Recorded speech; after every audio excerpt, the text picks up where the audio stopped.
अगर उस इंसिडेंट को अगर आप अपना कम्युनल टच दे रहे, ये नहीं चलेगा। आपने वही किया है ना वहाँ पे, आपने जादव जी आके वहाँ पे पूरा क्या लिंगायत वर्सेस अदर कम्युनिटी एक जंग भिड़ा दिया आपने। जिसके ऊपर कुछ क्राइम हो रहा है तो उस क्राइम के बारे में बात करो, ना कि आप किसी कौम के बारे में बात करो। आप बीजेपी वाले अगर कोई भी इशू, अगर हम निरुद्योग के बारे में बात करेंगे या माल न्यूट्रिशन के बारे में बात करेंगे या महिलाओं के ऊपर अत्याचार का बात करेंगे, उसके बारे में आप कभी नहीं बात करोगे। मणिपुर में जो हुआ, आपके नरेंद्र मोदी जी एक बार में उसके बारे में बात किया है? नहीं। आपके बीजेपी सांसद कुछ तो उसके बारे में कमेंट किया है? नहीं। सब के सब चुप बैठे हो, आज तक चुप बैठे हो। वहां पे भी हजारों तादाद में महिलाओं के ऊपर रोड पे रेप हुआ है, पूरा कपड़ा निकाल के रोड पे किया है, कुछ बोला आपने? नहीं। अगर हम कुछ भी बात करेंगे उसको सीधा जाके हिंदू मुस्लिम या कोई जाति का जाति, उसी झगड़ा में बैठे हो आप, उसी कौमी दंगे में बैठे हो। जरा कौम दंगे के बाहर निकलो। और जो आज युवा अपने नौकरी के लिए खुद फांसी पर लटकते हुए देखेंगे आप, लास्ट 1 साल में 1 लाख के ऊपर युवा लोग सुसाइड कर लिया है। किस वजह से? एक मेंटल स्ट्रेस और एक तरफ आपका निरुद्योग का इशू। उसके बारे में बात करो। जो स्टूडेंट्स है उसका जो उनके जो स्कॉलरशिप वो कटवाया जा रहा है, जो निरुद्योग भत्ता बोलते उसके बारे में कुछ नहीं है।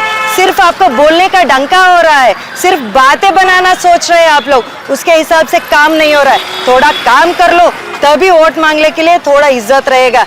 अगर आप काम नहीं करोगे, कुछ नहीं मिलने वाला है। तो अपना कौमू दंगा सेपरेट रखो, बाजू में रखो, थोड़ा दिमाग चलाओ। अभी हमने लास्ट 15-20 दिनों से एक बड़ा इशू हम देख रहे हैं, पेन ड्राइव इशू। क्या है उस पेन ड्राइव में? ये बहुत बड़ा मिस्ट्री बन गया था स्टार्टिंग में। क्या है उसमें? जो हमारे माजी संसद है प्रज्वल रेवन्ना, उसके सारे काले कारनामे में उसमें था। उस पेन ड्राइव में क्या है? हजारों तादाद में महिलाओं के ऊपर उसने रेप किया है। उस रेप करने के सारे वीडियोस उसमें, किसी भी सेक्टर के महिलाओं के नहीं छोड़ा है उसने। उसमें डॉक्टर से पुलिस वाले भी, ये बहुत बड़ी मुद्दा है, पुलिस वाले भी उसमें, घर में काम करने वाले, जो बाहर काम करते, सारे अलग अलग तरह के सारे लोगों का रेप करने का वीडियो है। क्या है? अगर हम ऐसे भी कहीं घूम रहे बाहर, कोई भी गलती से हमें किसी का हाथ कहीं पे भी लग गया तो हम झगड़ा करते हैं। वहाँ पे बस में कहीं पे जा रहे, कोई अगर लड़का किसी ने छेड़ दिया, कोई इंसान कोई और आदमी हमें छेड़ दिया तो हम रास्ते पे ठहर के झगड़ा करते हैं उससे, 1-2 थप्पड़ भी मार देते। पर इस रेवन्ना ने, इस प्रज्वल ने हजारों महिलाओं का रेप करने का वीडियो सेव करके उनको धमकियां भी देता था, अगर आप अगली बार जब मैं बुलाऊंगा आप नहीं आओगे तो ये सारी वीडियोस में लीक कर दूंगा, सारे सोशल मीडिया पे दे दूंगा। क्या समझते हो आप अपने आप को कि अधिकार अपने हाथ में है तो आप कुछ भी कर लोगे, कोई पूछने वाला नहीं है? ये समझते हो आप लोग? नहीं, ऐसा नहीं है। इस देश की महिलाएं कभी भी ये सहन नहीं कर सकेगी अगर कोई दूसरी महिला पर कुछ अत्याचार हो रहा है। हम DYFI संगठन कड़ी निंदा करते हैं इस बात की, और हम आग्रह करते हैं गवर्नमेंट से कि जहां कहीं भी हो प्रज्वल रेवन्ना, उसको आप पकड़कर गिरफ्तार करो, उसे कड़ी से कड़ी शिक्षा दो उसे। इसके पीछे बहुत 2 महीने पहले बीजेपी के हाई कमांड से सारे लोग आके उसके कंधे पे कंधा रख के बोले कि ये हमारा न्यू युवा नेता है, ये आगे करेगा हमारा। जिसको आपने अपने हाथ दिया, आपने बैक अपना उसको दे रहे हो, जिसको आप सपोर्ट कर रहे हो, कभी आपने देखा है क्या किया है उसने? नहीं। अगर देखोगे तो भी आप चुप रहोगे, क्योंकि आपके खुद के बीजेपी में बहुत सारे रेपिस्ट भर के बिठाए आपने। सारे के सारे वहां पे रेपिस्ट है, मेजॉरिटी रेपिस्ट है या मर्डर है, कोई तो कोई दंगा में शामिल है, वही पूरे आदमी आप भर के बैठे हो, वही संसद बैठे हो वहां पे, संसद के गद्दी पे। तो हम अपने संगठन से ये आग्रह करते हैं, जिस प्रज्वल को आप सपोर्ट कर रहे हो, आप उसके नाम पे जो अपना डंका बजा रहे थे, आप सबको अपना इस्तीफा देना पड़ेगा। अभी रेवन्ना जी को आपने अरेस्ट किया है, हम ये मांग करते हैं कि उनको पद से हटाना चाहिए। जो नरेंद्र मोदी जी और अमित शाह जी आके अपना समर्थन दे के गए हैं, आपको भी इसका जिम्मेदारी लेना पड़ेगा। जिस हक से आप अपना सपोर्ट दे रहे हो, उसी हक से आपको अपना इस्तीफा दे दीजिए। हजारों तादाद में जिसने रेप किया है, हम आपको वोट नहीं देंगे। जिस रेपिस्ट को आप सपोर्ट कर रहे हैं उसको हम अपना वोट नहीं देंगे। आ रहा है अभी इलेक्शन वोटिंग आ रहा है, इस वोटिंग में इस बार जिस बीजेपी और अपने सह संगठन जो आपके साथ जुड़े हुए, आप किसी को भी हम वोट नहीं देंगे, इस बार आपको हरा कर ही छोड़ेंगे। कल जो कोटनूर के अंदर किस्सा हुआ था वो भी खंडनार्ह है। जो लोग घर को घुस के उसका घर को जख्म किया और गाड़ी वगैरह जख्म किया, औरतों को घसीट दिया, वो खंडन है, उसको हम धिक्कारते। उन दरिंदों को कोई भी रहने दो, उसको अरेस्ट कीजिए। लेकिन कल इनके साथ खड़े होकर स्ट्राइक करने वाले प्रज्वल रेवन्ना जो 2000 के औरतों के ऊपर किया ना, वो हिंदू औरत नहीं है क्या? उसके बारे में एक बात भी नहीं बोलते।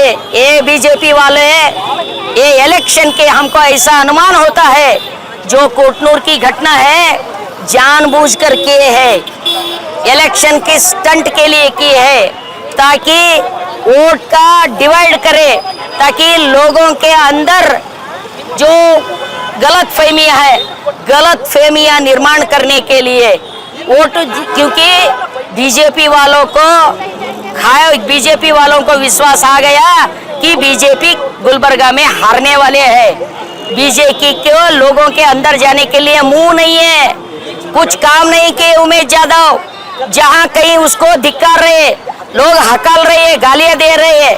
इससे तंग आके कुछ चारा नहीं बचा है बीजेपी के अंदर। इसीलिए ये कोटनूर घटना, उसके पीछे कौन है उसका पता लगाना चाहिए। क्यों इलेक्शन के टाइम पे ऐसा हुआ है पता लगाना चाहिए। फिर भी जो कुछ भी गलत किया है उसको जेल के अंदर डालना चाहिए, उसको खंडन करना चाहिए। लेकिन इलेक्शन की ऐसे बुरे हरकत करना बंद करो। लोग अब समझ रहे, लोग बेवकूफ नहीं है, सब कुछ समझते लोग। इसलिए बीजेपी वाले, आप अपना पुराना खेल छोड़ दो, आपका खेल खत्म हो गया। बोरी बिस्तर बांधो और अच्छे तरीके से जीने की एक राह आपने ढूंढा करो। आज इस कलबुर्गी के सरजमीन के ऊपर प्रज्वल रेवन्ना के खिलाफ एक बड़ा मोर्चा निकाले है कम्युनिस्ट पार्टी वालों ने। उस मोर्चा में अखिल भारतीय जनवादी महिला संगठन यानी कि all India democratic women's association उसको सपोर्ट करके वो भी इस स्ट्राइक में हिस्सा ले रहे हैं। हम प्रज्वल रेवन्ना जो सांसद के रूप में खड़े थे और इलेक्शन भी हो गया, बीजेपी के साथ वो जेडीएस लोगों का जो गठबंधन है, जो बीजेपी लोगों को शर्म आना चाहिए। इलेक्शन से पहले उन्हीं बीजेपी के कोई एक बंदा लेटर लिखा था, प्रज्वल रेवन्ना ऐसा विकृतकामी है, वो 2000 के ऊपर औरतों के ऊपर उन्होंने रेप किया, उसका सबूत है। इसलिए उसको पार्टी में शामिल नहीं करने का, उसको सपोर्ट नहीं करने का ऐसा लेटर लिखा था। ये सब जानकारी मिलने के बावजूद, ये सब अच्छी तरीके से वाकिफ होने के बाद भी लोगों को भड़काने के लिए बीजेपी ने प्रज्वल रेवन्ना को सपोर्ट किया। प्रधानमंत्री उस रेपिस्ट को समर्थन करके भाषण करते हैं और उसको भागने में अमित शाह मदद करते हैं। फिर बाद में भारतीय संस्कृति के बारे में बात करते हैं। बेटी बचाओ बेटी पढ़ाओ बोलने वाले, ये भौंकना बंद करो। आप रेपिस्टों को भगाने में, रेपिस्टों को जाने में मदद करते हैं। आप रेपिस्टों के साथ है, औरतों के साथ कभी नहीं थे। कोई भी अगर रेप हो गया, कोई भी अगर लव का एक हिस्सा हो गया, उसको जात और धर्म का कलर देने के लिए तुले रहते हो तुम। क्या हुबली में हुआ एक घटना को खंडन करते हैं हम भी, जो नेहा का खूने कत्ल हुआ था उसका हमने खंडन करते हैं, लेकिन उसको हमने जात और धर्म के नजरिया से नहीं देखते। आप लोग जो है वो नेहा के बारे में खुद प्रधानमंत्री बात करते हैं, इधर 2000 से अधिक महिलाओं के ऊपर रेप हो गया, वो क्या हिंदू नहीं थे? उन लोगों के क्या मान मर्यादा नहीं थे? अरे शर्म करो, कुछ तो शर्म करो। ऐसा हैवानी बहुत दिन नहीं चलेगा। हम उसका खंडन करते हैं और हम राष्ट्रपति को बोलते, ऐसे सरकार को बेदखल करना चाहिए। अमित शाह जो प्रज्वल रेवन्ना को भागने में मदद किया, वो खुद राजीनामा देना पड़ेगा। और नरेंद्र मोदी उसको सपोर्ट करके वोट मांगता है, उसको भी राजीनामा देना पड़ेगा। नहीं तो भारत के महिलाएं चुप नहीं बैठेंगे। भारत के महिला एक है, इधर जाति धर्म कोई भेदभाव नहीं है। जो कोटनूर में घटना हुआ था, उस घटना के भी खंडन करते हैं। औरतों को घसीट के कोई भी अपमान किए उसको हम समर्थन नहीं करते। हम सरकार के ऊपर दबाव डाल रहे, जल्द से जल्द उन दरिंदे को पकड़ो। जात धर्म मत देखो, जात धर्म मत लाओ। जब औरतों का किस्सा होता है, औरतों के ऊपर कोई बुरे बर्ताव करते, तब जात पात का हिस्सा नहीं उठाना। जो कुछ भी हो उसको तुरंत बंधन करना, तुरंत जेल में डालना। इसलिए प्रज्वल रेवन्ना को जल्द से जल्द जहां कहीं भी हो उसको पकड़ के लाना और जेल के अंदर डालने की जो इच्छा अगर सरकार को नहीं है तो लोग उसका इंसाफ देंगे। इसलिए हम गवर्नमेंट को इत्तला देना चाहते हैं, उसको कॉशन देना चाहते हैं, ऐसे दरिंदों को जल्द से जल्द पकड़िए और जेल के अंदर डालिए।